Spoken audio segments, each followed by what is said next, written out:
한국 로잔대회 준비위원회가 대회 개최를 앞두고 불거진 이단성 논란에 대해 입장을 밝혔습니다.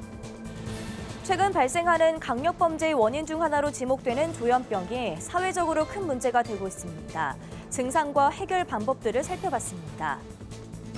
한국 기독교의 출발과 과정 속에서 성장, 발전에 큰 역할을 했던 강화도 지역의 기독교 유산을 돌아봤습니다. 올해 20주년을 맞이한 서울국제사랑영화제가 14일 개막식을 갖고 관객과 소통하는 시간을 마련했습니다. 구티비가 전교인이 참여해 우리 교회만의 성경을 만들 수 있는 성경낭독 녹음 레이스를 내달 개최합니다.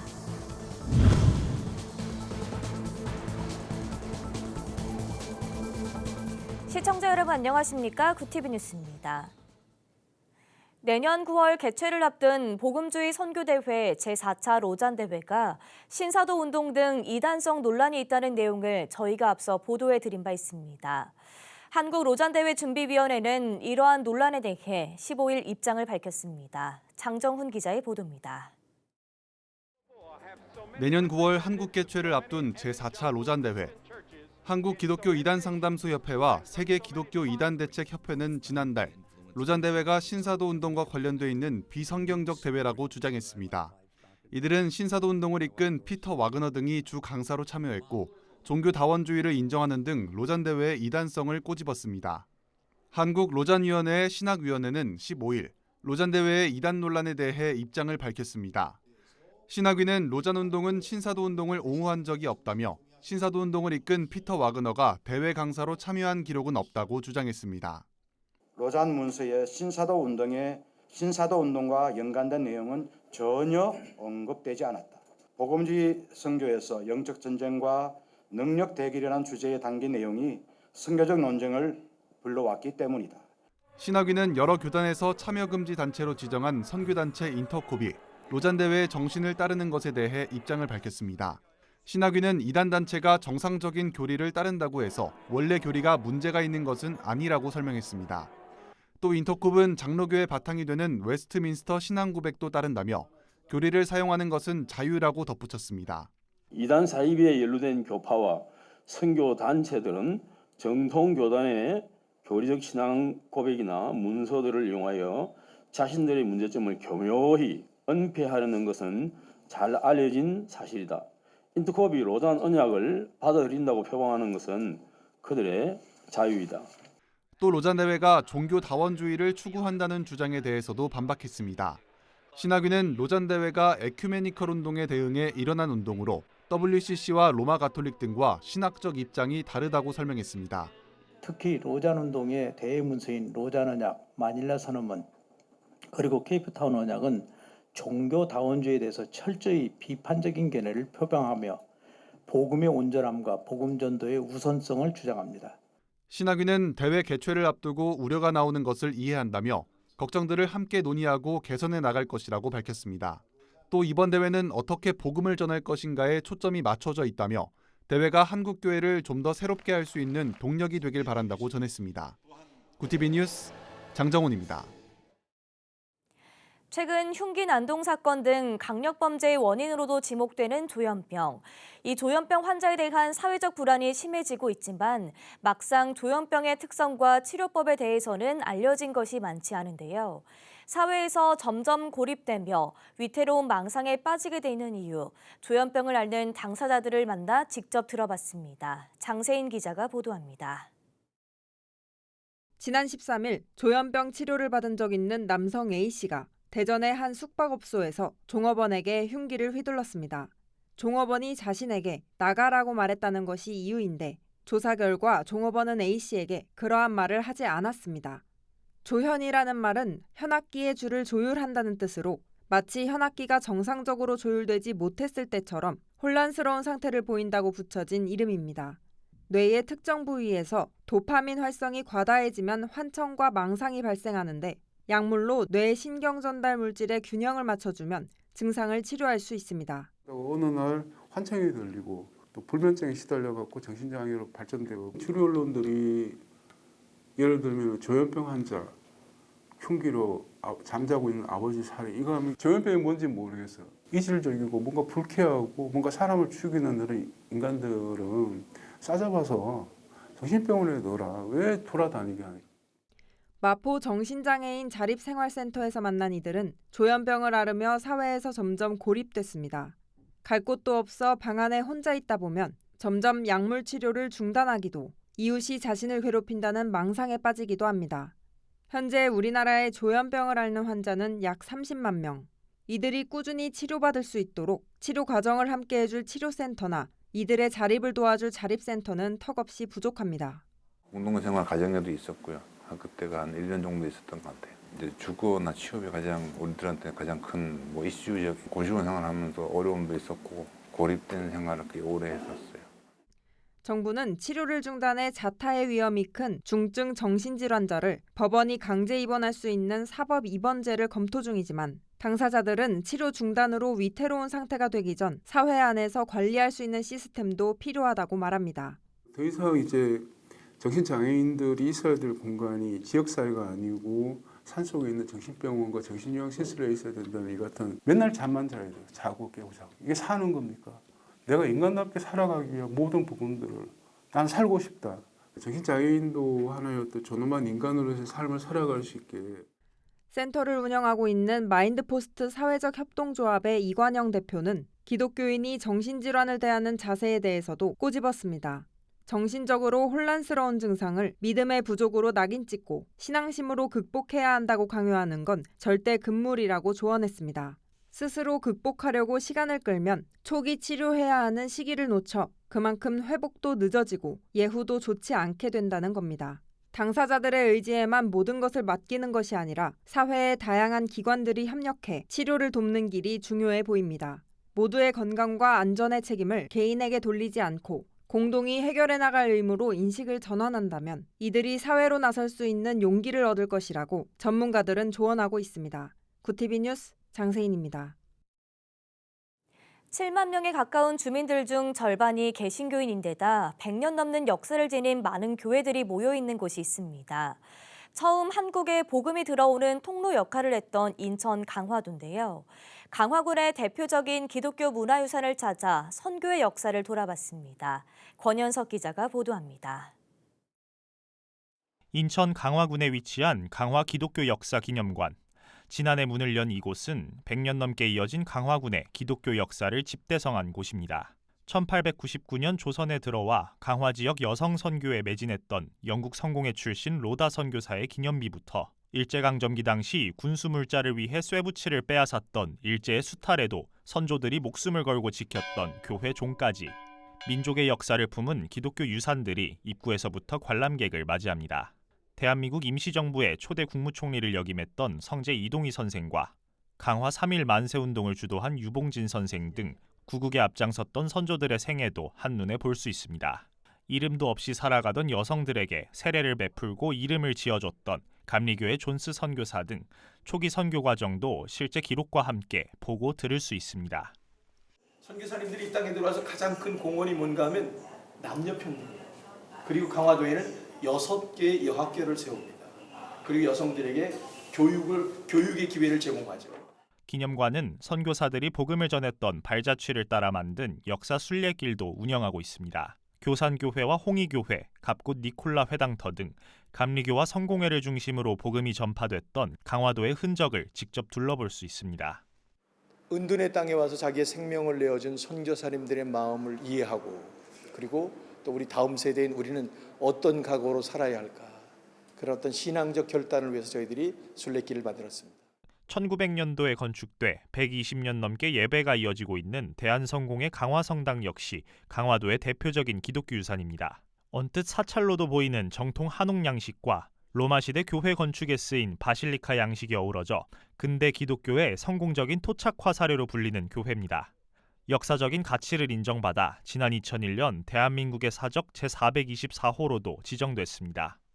항일운동부터 교육과 의료의 발전까지 한국 근현대사의 중심에서 큰 역할을 했던 기독교의 가치를 알리기 위해 한국교회 총연합은 종교문화유산 보존과 활용 방안 등을 연구하고 있습니다. 한교총 관계자는 계속해서 주요 지역 내 답사를 진행하며 기독교 문화유산의 가치를 알리고 이를 보존하는 데 기여할 것이라고 밝혔습니다.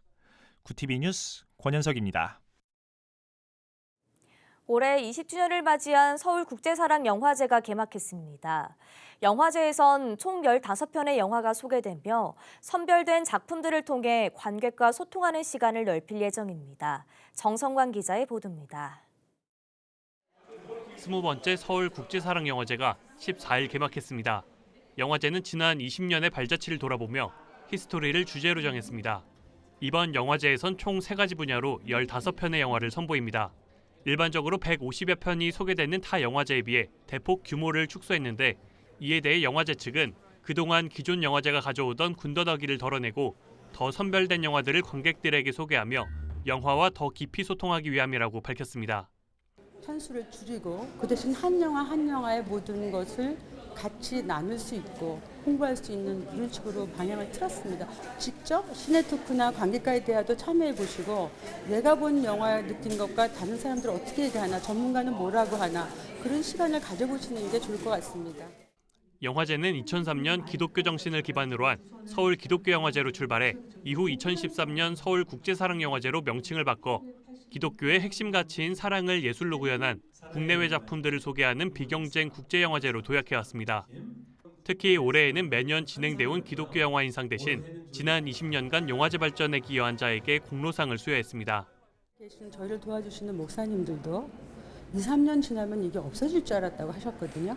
근데 이것이 꾸준히 어렵지만 명맥을 이어놓은 것을 보면 이거는 하나님이 기뻐하시는 사업에 틀림이 없구나. 그래서 힘껏 도와주신 덕분에 저희도 그때그때 주어진 일을 열심히 하다 보니 여기까지 오게 됐다고밖에 말할 수가 없습니다.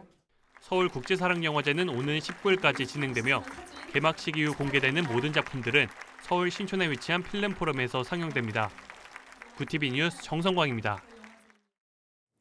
교회나 단체가 참여해 성경 66권 전체를 통독 녹음하는 대회가 열립니다.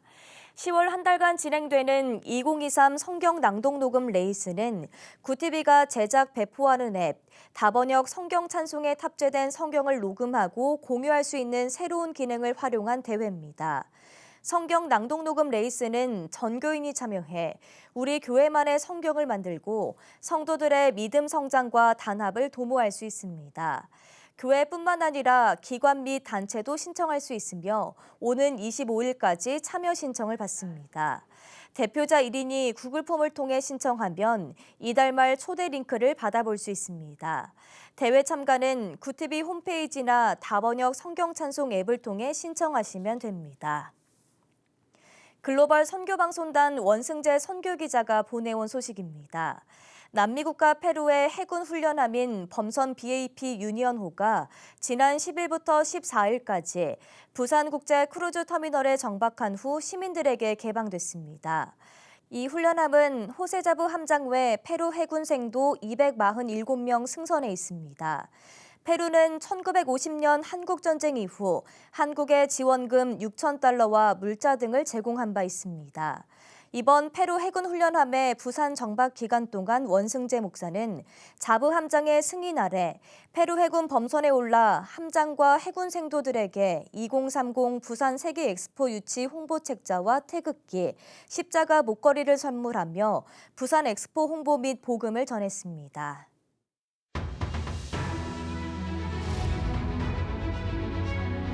오늘의 이슈 포커스입니다. 1,000명이 넘는 사망자와 수천 명의 피해를 낳은 가습기 살균제 사건과 같은 참사가 재발하지 않도록 보건당국이 뒤늦게 팔을 걷어붙였습니다. 15일 질병관리청은 가습기 살균제 사건과 같은 비감염성 질환에 대비할 수 있는 체계를 갖추기로 했습니다. 비감염성 건강위해 요인을 모니터링하고 조기 대응을 위한 실시간 신고 감시 시스템을 구축하기로 했습니다. 이와 더불어 질병관리청은 국회와 협력해 원인불명 비감염성 질환이 어떻게 발생했는지 조사 감시하고 연구할 수 있는 법적 근거도 마련하기로 했습니다. 유네스코 세계유산위원회가 일본의 조선인 강제 노역 현장인 구남도 탄광의 세계유산 등재 당시 권고한 후속조처 이행을 위해 한국 등 관련국과 대화를 지속하라고 결정했습니다. 아울러 조선인 강제 노역을 염두에 두고 각 시설의 전체 역사를 알 수 있도록 하라는 해석 전략을 강화하라고 독려했습니다. 우리 정부는 세계유산위의 이런 결정을 일본이 이행하기를 기대한다고 밝혔습니다. 특히 외교부는 우리 정부 역시 이번 결정에 따라 일본 유네스코 사무국과 대화를 계속해 나갈 예정이라고 말했습니다. 최근 4년 사이 교사가 우울증으로 병원을 찾은 사례가 1.8배로 급증했습니다. 15일 국회 보건복지위원회 소속 더불어민주당 신영환 의원이 국민건강보험공단에서 받은 보육시설 및 교육기관 직장가입자 우울증 불안장애 진료 현황에 따르면 2022년 교사 우울증 진료 건수는 15만 8,066건으로 2018년보다 179.4% 늘었습니다. 불안장애 진료 건수는 10만 8,356건으로 4년 전보다 1.6배로 증가했습니다. 유치원 교사의 진료 건수는 1.7배로, 초등학교는 1.9배로, 중고등학교는 각각 1.7배로 늘었습니다. 우리 정부가 기업인들과 꾸린 재건협력단이 우크라이나를 첫 방문했습니다. 전쟁이 시작된 이후 재건 사업에 실질적으로 참여할 수 있는 기업들이 대거 우크라이나를 찾은 것은 이번이 처음입니다. 13, 14일 키이우를 방문한 협력단은 국토부, 해수부와 한국토지주택공사, 한국수자원공사, 한국철도공사 등 공기업과 삼성물산, 현대건설, 네이버, CJ대한통운 등 민간기업 관계자 30인으로 구성됐습니다. 젤렌스키 대통령은 대표단을 직접 만나 보석철도, 수자원, 에너지, 방산, 제조업 등 다양한 분야에서의 협력과 우리 기업의 재건 사업 참여를 제안했습니다. 정부는 내년 3억 달러를 우크라이나에 무상 지원하고 2025년부터 20억 달러를 대외경제협력기금을 통해 유상 원조, 즉 장기간 저리로 빌려주기로 했습니다. 구TV 뉴스 김혜인입니다.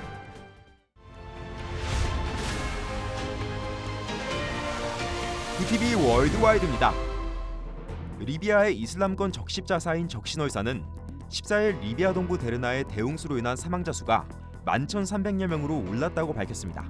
앞서 데르나에서는 지난 10일 열대성 폭풍이 동반한 폭우로 인해 도시의 20% 이상이 물살에 휩쓸리는 참사가 벌어진 바 있습니다.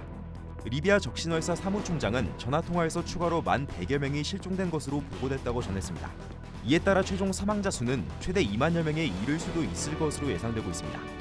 데르나 인구가 12만 5천여 명이라는 점을 고려하면 주민 6명 중 1명꼴로 목숨을 잃게 되는 겁니다. 이란 정부가 미국과의 수감자 교환 합의를 이행할 준비가 됐다고 밝혔다고 로이터 통신이 14일 보도했습니다. 지난달 10일 이란과 미국은 각각 자국에 수감된 특정 미국인들과 이라빈들을 석방하는 데 합의했습니다. 합의에는 미국의 이란 제재 때문에 한국 내 은행에 동결된 이란산 석유 결제 대금 60억 달러를 카타르에 보낸다는 내용도 포함됐습니다. 셰이크 무함마드 장관은 동결이 해제된 이란 자금을 카타르 은행에 전송하는 절차가 이르면 다음 주에 완료될 것이라고 밝혔습니다. 지난 1년 동안 미국 학교에서 발생한 총격 사건이 사상 최대를 기록하면서 2년 연속 집계치를 경신했습니다. 미국 국립교육통계센터는 14일 해당 내용의 연례 범죄안전 보고서를 발간했습니다. 보고서에 따르면 2021년, 2022년 학기 동안 미국의 초중등 공립 및 사립학교에서 발생한 총격 사건은 327건으로 집계됐습니다. 이는 2년 연속 사상 최대치로 전년 학기와 비교하면 2배 넘게 증가한 수치입니다. 이에 총기 규제 옹호 단체인 에브리타운 포건 세이프티는 학교와 지역사회 아이들의 삶에서 총기 폭력의 위협이 지속되고 있다고 우려했습니다. 멕시코 의회가 외계 생명체에 대한 청문회를 12일 진행한 가운데 한 언론인이 인간이 아닌 존재라며 미라처럼 보이는 시신을 들고 참석했습니다. 3시간 이상 이어진 청문회에서 의원들은 특별한 입장을 취하지는 않은 것으로 전해졌습니다. 한편 미국 항공우주국 나사는 그동안 수집된 미확인 비행물체 UFO 기록에서 외계인과의 관련성을 보여주는 증거는 찾지 못했다고 지난 14일 밝혔습니다. 전문가 16명으로 구성된 나사 연구팀은 현재까지 과학 문헌상에서 외계 기원을 시사하는 결정적인 증거는 없다고 결론지었습니다. 지난 수십 년간 민간에서 미확인 비행 현상 목격담에 대한 당국의 은폐 논란이 일자 나사는 지난해 6월 우주비행사, 천체 물리학자, 우주생물학자 등 다양한 분야의 외부 전문가들로 구성된 독립적인 연구팀을 발족한 바 있습니다. 구TV 뉴스 장현우입니다.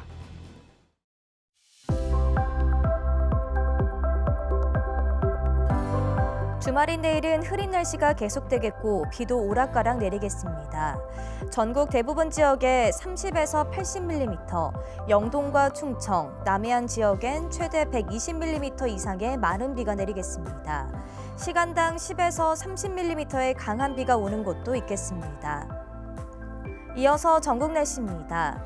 내일 한낮 최고 기온은 서울과 강릉 25도가 예상됩니다. 남부지방은 광주 28도, 대구, 부산 29도, 제주 30도를 보이겠습니다. 날씨였습니다. 미국 항공우주국 나사가 올해 여름이 140년 기상관측 사상 가장 더웠다고 전했습니다. 이런 더위는 주말 사이 우리나라 전역에 내리는 비로 인해 물러갈 것으로 보이는데요. 비가 그친 뒤 다음 주 초부턴 선선한 가을 날씨가 찾아오는데 환절기 건강 조심하시기 바랍니다. 이상으로 뉴스를 마칩니다. 함께해 주신 여러분 고맙습니다.